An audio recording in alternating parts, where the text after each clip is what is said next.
si Jésus-Christ revient maintenant, où est-ce que toi et moi serons?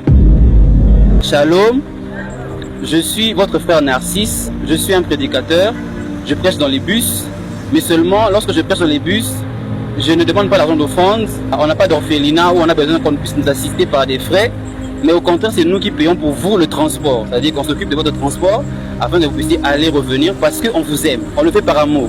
Alors on prêche Jésus-Christ, lui qui a accepté de mourir pour nous à la croix.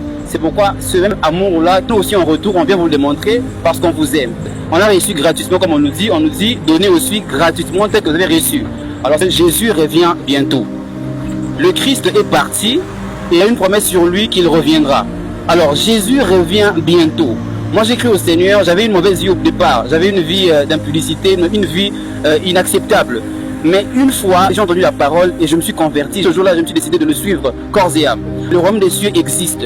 L'enfer également aussi existe. Alors, nous, en tant qu'enfants de Dieu, on doit comprendre une chose, c'est qu'on est ici sur terre, on est pèlerin, on a un court séjour.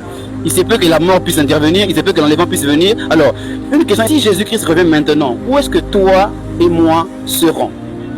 S'il revient seulement ce soir à 18h, où est-ce que nous serons? La Bible dit, dans 2 Pierre chapitre 3, le verset 9, l'Éternel ne tarde pas dans la promesse qu'il a faite que le Christ reviendra. Il revient.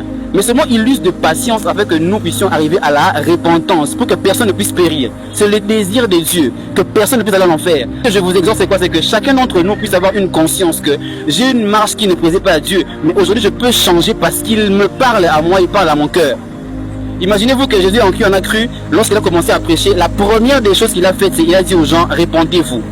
Prenez le temps de dire, Seigneur, je me repens. Je reviens à toi, bras ouverts, il va dire, parce qu'il dit sa parole que si vous confessez vos péchés, je suis juste et fidèle pour vous les pardonner et vous purifier de toute iniquité. Voilà, j'ai fini, c'est moi votre frère Narcisse, que Dieu vous bénisse.